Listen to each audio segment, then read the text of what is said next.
Hello guys, welcome to my channel Ali talks. और ये channel इसलिए है क्योंकि इसमें मैं आप लोगों से लोगों की motivational and inspirational stories share करूंगा, ताकि आप लोग भी अपने अपने काम से रिलेटेड और हर चीज़ में मोटिवेट हुआ करें। आज जो मेरे साथ मेरे गेस्ट मौजूद हैं, पहले ही गेस्ट हैं और बड़े अच्छे मेरे दोस्त भी हैं। अच्छा, ये इनकी थोड़ी सी कन्फ्यूजिंग स्टोरी है। इन्होंने पहले एमएससी किया, फिर ये मॉडल बन गए, फिर ये मॉडल बनने के बाद ये एक्टर हो गए, एक्टर बनने के बाद ये स्टैंड अप कॉमेडियन बन गए, उसके बाद फिर वीजे बने, फिर आरजे बने, और पता नहीं कितना कुछ इन्होंने काम किया है। तो आज मैं आपकी मुलाकात कराने वाला हूँ एक ऐसे शख्स से जिनकी स्टोरी बहुत ही मोटिवेशनल है, जो कि खुद अपने दम पे जिन्होंने सारा काम शुरू किया और अब तक करते आ रहे हैं। एक नाम है इंडस्ट्री में, और जिस शख्स का मैं आपसे जिक्र कर रहा था उनका नाम है अयाज समूह, और वो इस वक्त मेरे साथ मौजूद हैं। कहाँ हैं? ये कुर्सी में आ ओह गया। यार, अस्सलाम वालेकुम। अस्सलाम, कैसे हैं सर आप? मैं ठीक बिल्कुल ठाक? ठीक ठाक। एक मिनट भाई, आप लंबे मुझे ऊपर होने दें। अच्छा, हाँ जी। मुझे ये बताएं कि आप कोई कंफ्यूज आदमी हैं? आप क्या हैं? आप मतलब आपने पहले एमएससी किया, हाँ। फिर आप मॉडल बन गए, फिर आप एक्टर बन गए। नहीं नहीं, एमएससी करने के टाइम पे मैं सब बन चुका था।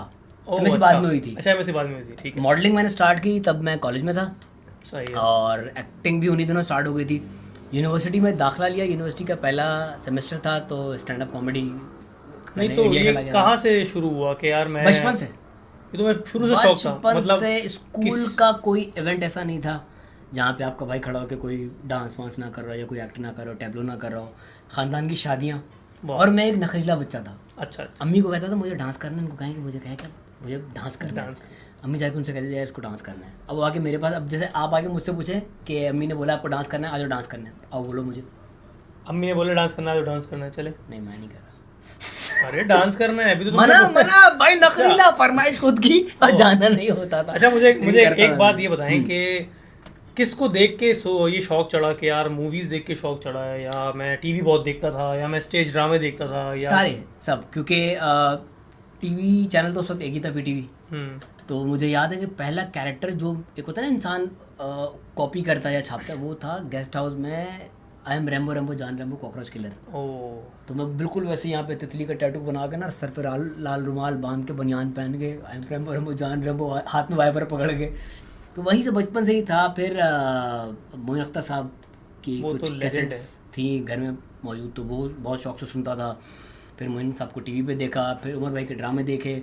तो मतलब थिएटर हो, चाहे टीवी हो, चाहे स्टैंड अप कॉमेडी हो, तो हर तरह का जो एक टैलेंट था ना, वो मैं मतलब लोगों से सीख भी रहा था, इंस्पायर भी हो रहा था उनसे।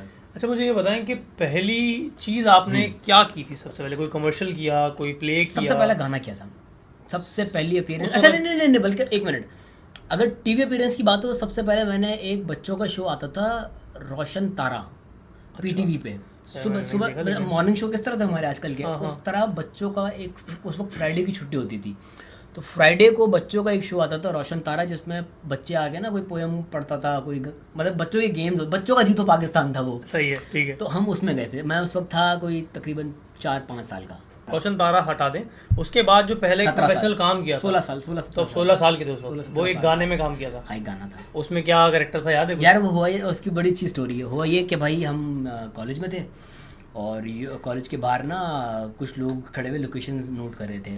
तो एक बंदा कह रहा था यार यहाँ पे ये लगा दो, ये लगा दो। अच्छा, मुझे ये हो गई, कर क्या रहे हैं यहाँ पे।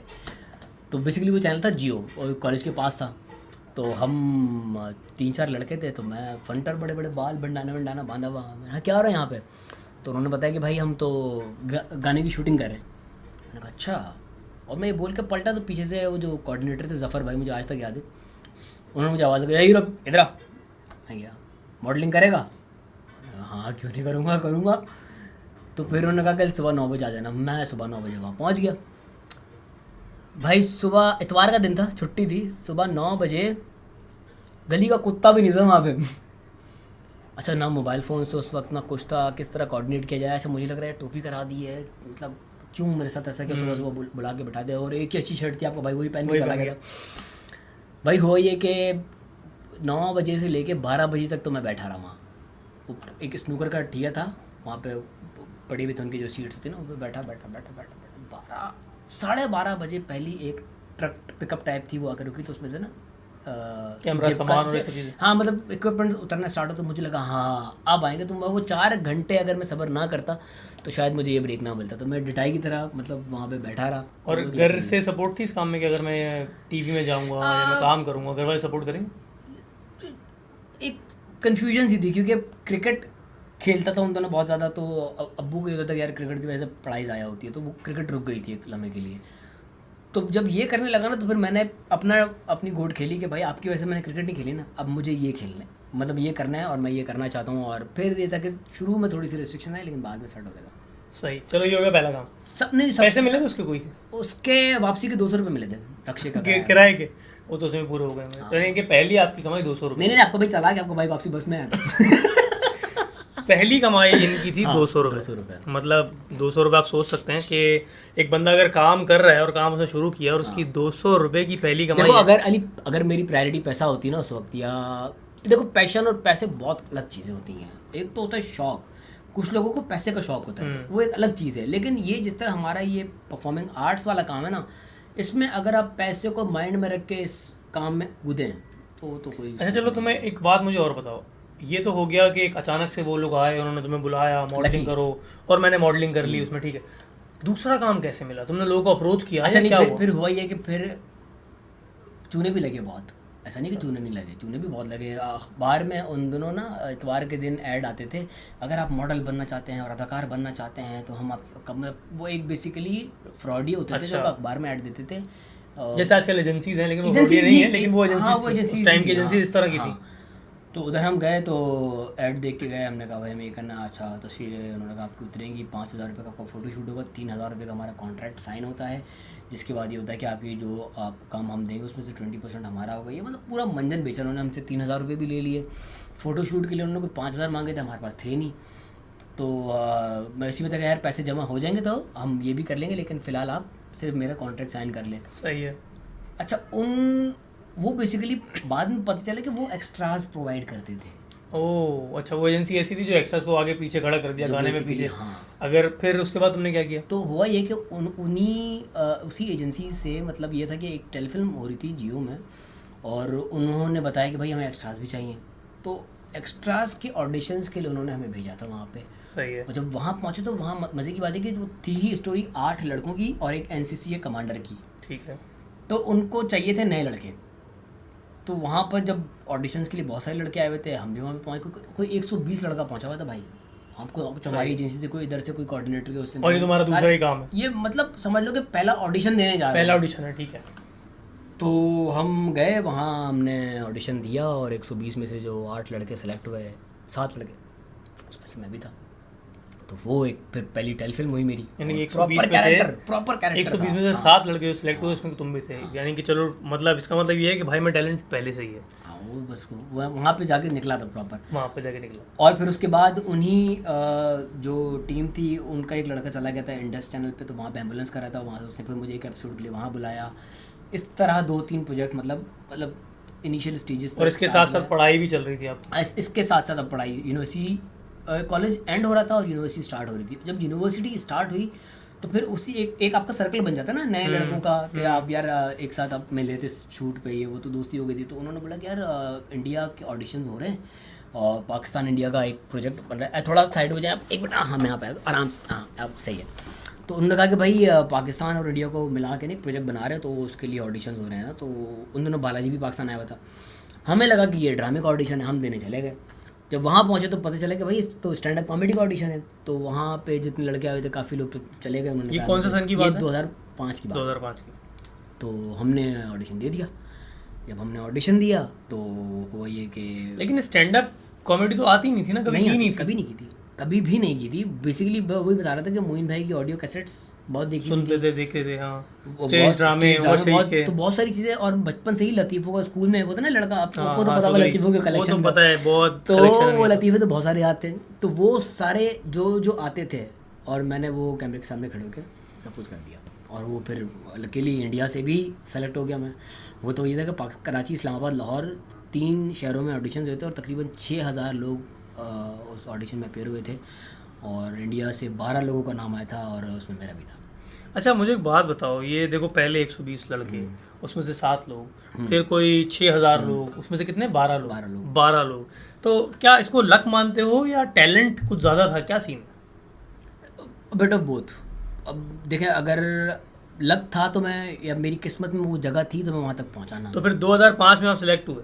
हाँ, और 2006 में वो शो स्टार्ट हुआ। 6 में, ठीक है। और उसके बाद फिर कितने साल इंडिया में काम किया कंटिन्यू? नहीं, फिर मैंने वो लाफ्टर चैलेंज 2 था वो किया, उसमें मैं क्वार्टर फाइनल में एलिमिनेट हो गया था, वापस आया, सेमेस्टर के एग्ज़ाम्स थे वो दिया। जुलाई में उनका दोबारा उसी का दूसरा सीज़न लाफ्टर चैम्पियंस 2 स्टार्ट हो रहा था, उसके लिए मुझे उन्होंने स्पेशल गेस्ट के लिए एंट्री के लिए बुलाया, वहाँ पे जाके परफॉर्म किया। फिर उसके बाद उन्हीं का ही नहीं, फिर उसके बाद पाकिस्तान में एक शो हुआ था, जिसका नाम था सुपर करारा, आज टीवी पे। उसमें मुझे उन्होंने बुलाया कि आप स्टैंड अप कॉमेडी का हम शो करा, हम कर रहे थे स्टैंड अप कॉमेडी। मतलब उस टाइम तक कोई ड्रामे नहीं किए थे, स्टैंड अप कॉमेडी ही चल रही थी टाइम से। ड्रामे को गैप आ गया था। मैं सही कह रहा हूँ ना कि बहुत कंफ्यूजिंग आदमी है, पहले एमएससी कर रहा था, मॉडल बना, फिर स्टैंड अप कॉमेडी पे चला गया। नहीं, मसला पता है क्या था, चांस नहीं मिल रहा था, सीधी सी बात है। ड्रामा ट्राई किया था, ऑडिशन दिए थे, ऑडिशन के लिए हाँ गया था, 1-2 प्रोडक्शन हाउस में गया था, रिजेक्ट हो गया था। सही है। तो रिजेक्शन को रोका नहीं, अपने आप को डाइवर्ट कर दिया। अगर मैं उसी में रहता, यार मेरा तो काम ही नहीं, छोड़ छाड़ के बैठ जाता तो शायद मैं ये ना कर पाता। तो मैंने मीडियम चेंज कर दिया, क्योंकि स्टैंड अप कॉमेडी में इंडिया में अगर मुझे बुलाया गया, इंडिया में 2 दफ़ा परफॉर्म करवाया गया, तो था कि हाँ यार कर सकता हूँ मैं। पाकिस्तान में फिर शो हुआ सुपर करारा, तो फिर वो जो था उसका फाइनल जीता मैं। सही। और उसमें हमें मिली गाड़ी। ओह अच्छा, ये बात मुझे नहीं पता थी, हालांकि मेरी आपसे होंडा सिटी जीते। ओह ज़बरदस्त यार, होंडा सिटी जीते तो हम बड़े उसकी खुशी कैसी थी फिर? अरे भाई आपकी सोच है, मतलब हम तो वो बच्चे थे कि जो ड्रीम कार में ना हाई रूफ और मैरान होती थी। उससे पहले अच्छा आते जाते कैसे थे? जैसे ऑडिशन देने के लिए गए, बस पैदल, बस लाहौर, लिफ्ट, बस। और अच्छा अपनी बाइक भी नहीं थी? नहीं, बाइक तो चलानी नहीं आती। अच्छा हाँ, बाइक तो अभी तक चलानी नहीं आती, तो बस में जाता था? बस पैदल। यानी कि बस में जा जाके 12,000 लोगों में सिलेक्ट हो गए। कभी कभार तो ऐसा भी हुआ था कि बस का किराया खत्म हो जाता था तो पैदल जाते थे, या बाइक वालों से लिफ्ट ले लेते थे। मतलब मैं तो ये सोच के ज़रा सा हैरान हूँ कि 12,000 लोगों में बस में जाके 12,000 लोगों में सिलेक्ट होके इंडिया जाके शो करके वापस आया, और पाकिस्तान में एक शो जीत के गाड़ी ले ली। यार कमाल है यार ये तो। गाड़ी मिल गई, होंडा सिटी मिली मुझे भाई। होंडा सिटी तो मिल गई थी, पेट्रोल के पैसे कहाँ से आएंगे? ये भी बात। तो हमने गाड़ी बेची, हमने कोरेल ले ली। तो ये सोच के लिए होगी 2 साल तक पेट्रोल का खर्च तो निकाल लूँगा कम से कम। अच्छा, इसके बाद फिर तुमने सुपर करारा किया, फिर तुम दोबारा इंडिया गए? फिर उसके बाद हाँ दोबारा। भाई कितने साल ये सिलसिला चलता रहा पाकिस्तान और इसका? 6 साल। 6 साल तक अपने वहाँ काम 6 साल तक मैंने 2006 से लेके 2012 तक काम किया इंडिया में। तो इन 6 सालों में पैसा बनाया आपने इंडिया से? हाँ, जिस घर में बैठे में। अरे माशाल्लाह, ये तुमने बनाया। इसीलिए मैं कह रहा हूँ कि मोटिवेशनल और इंस्पिरेशनल स्टोरीज हैं। मतलब आप ये देखें कि आप बस में जा रहे थे और आपको नहीं पता था कि मैंने क्या करना है क्या नहीं करना। आपने 6 साल मेहनत से काम किया, कड़ी मेहनत, घर से दूर रह के, अपने माँ बाप से दूर रह के, फिर आपने माशाल्लाह अपना घर बनाया, अम्मी को हज करवाया, अपनी शादी की, अपनी शादी खुद की, अपनी बेगम को उम्रे पे ले गया। माशाल्लाह यार, मतलब माशाल्लाह ये अल्लाह करवाता है इंसान के हाथ में। अल्लाह करवाता है, बेशक अल्लाह करवाता है, लेकिन आपकी मेहनत भी देखी जाती है ना कि आपने कितनी मेहनत की उसके पीछे। घर में बैठे बैठे तो मिला नहीं है ना, ये जो आजकल इतना सब चल रहा है कि भाई काफ़ी लड़के ऐसे जो इस वक्त मॉडल या एक्टर्स बनना चाहते हैं। सबसे पहली बात तो भाई आप ये देख लें कि ये कोई शॉर्टकट नहीं है ये, और दूसरी बात कि ये कोई हॉबी नहीं है, ये एक फुल टाइम जॉब है। ये प्रॉपर डेडिकेशन मांगती है, प्रॉपर आपको खून पसीना देना पड़ता है इसको, तो ही आप इस इंडस्ट्री में सर्वाइव करते हैं। वरना इस इंडस्ट्री में अनलेस एंड अनटिल आपका कोई बड़ा जानने वाला नहीं है तो आप वो एग्जैक्टली मैं इसी बात पे आ रहा था कि देखो लोग समझते हैं कि यार कोई लड़का मिलता है, आपको बहुत मिलते होंगे, मुझे भी बहुत मिलते हैं यार, वो आपकी इनसे फलां से दोस्ती है, यार से दोस्ती है, फलां से दोस्ती है, जिससे भी दोस्ती है, आप मुझे ना ऑडिशन करा दें। और वो चाहते हैं कि 2 दिन में हम ऑडिशन दें और तीसरे दिन हमें काम मिल जाए। ऐसा नहीं होता, इतने बड़े बड़े एक्टर्स भी वेट कर रहे होते हैं, बहुत रिजेक्शन से गुजरना पड़ता है, बहुत दफ़ा लोग आपका दिल तोड़ते हैं, बहुत दफ़ा लोग आपको पता नहीं क्या क्या कह देते हैं। मतलब वो ना वो रातों के आंसू जिसके निकलते हैं उसी को पता होता है कि किस बात पे वो डिसहार्ट हुआ है, किसने उसको तकलीफ़ पहुंचाई है।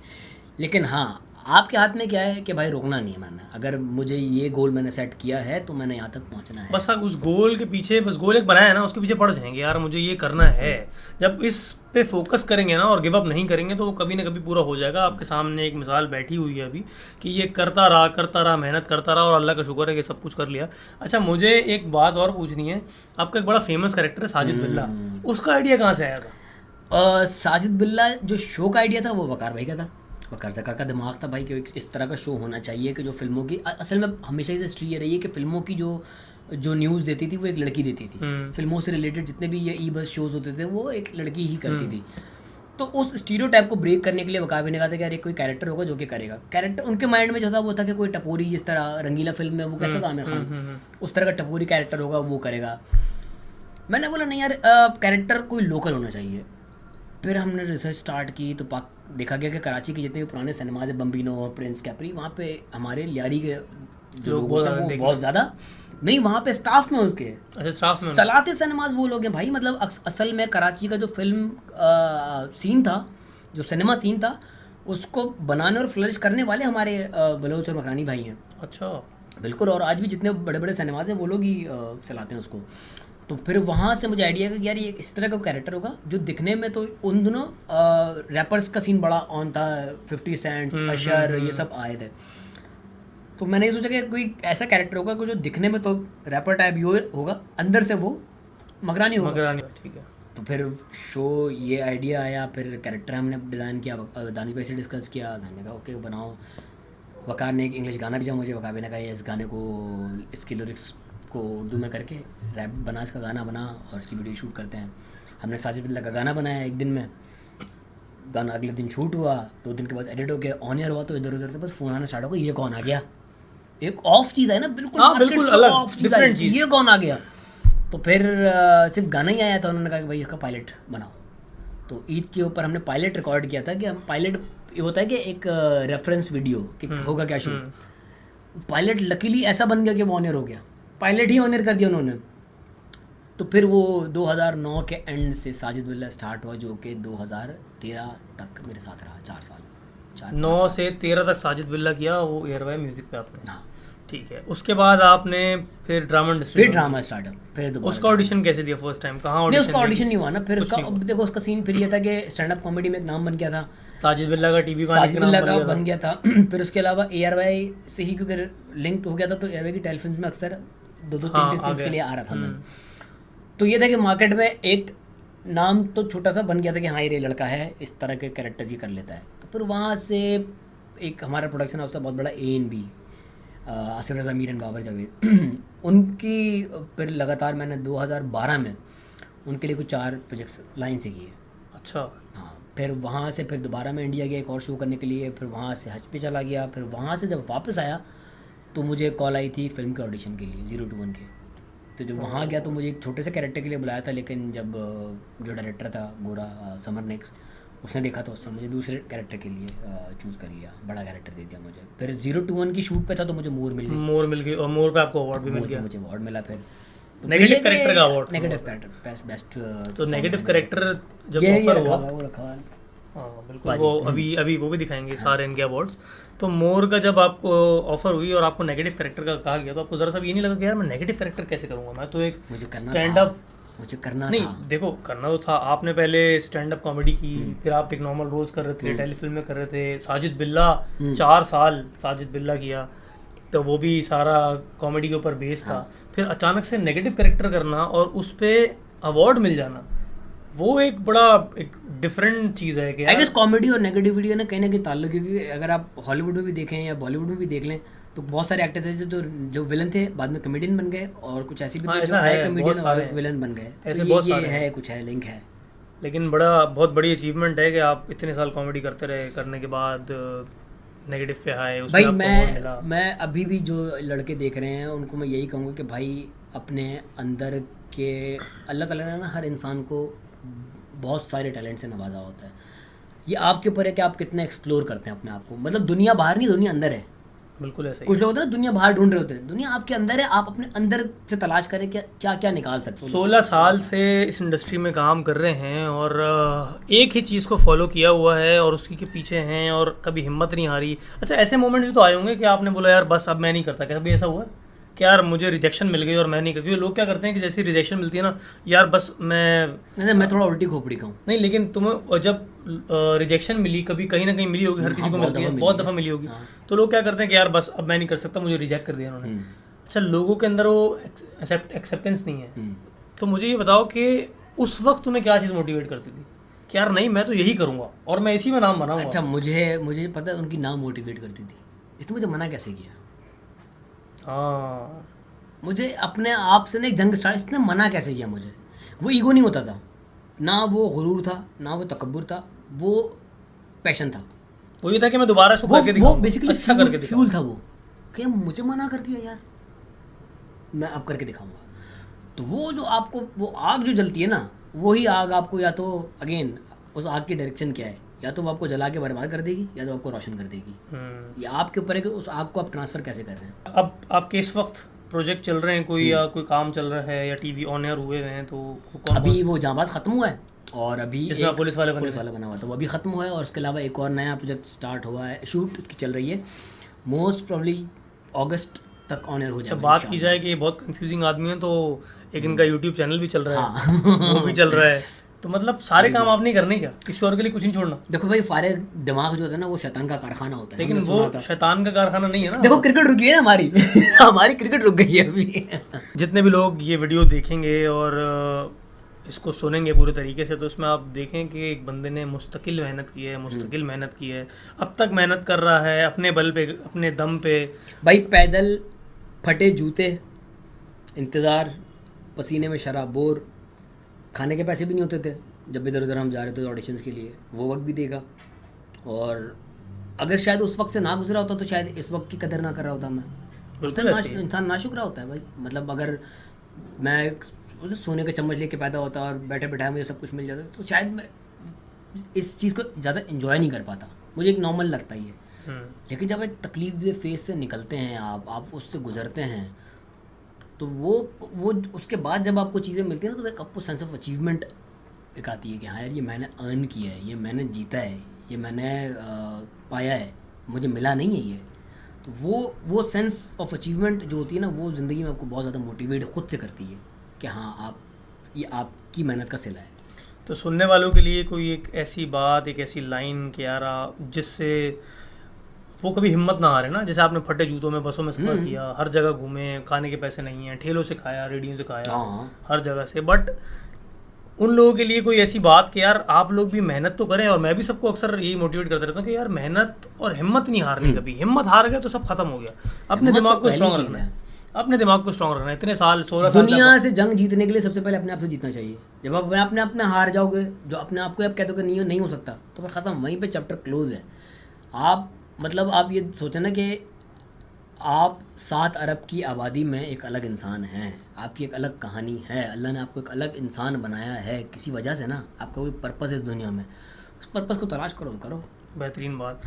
तो गाइज़, ये थी आज की हमारे साथ अयाज समो की गुफ्तगू, और आपने इनकी मोटिवेशन स्टोरी सुनी, किस तरह से इन्होंने क्या क्या करके अपने ही बल पे सब कुछ बनाया। आप लोग भी मेहनत करें, और मेहनत से कभी हार नहीं माननी, अपने आप से कभी हार नहीं माननी, जो कि इनका एक मैसेज है।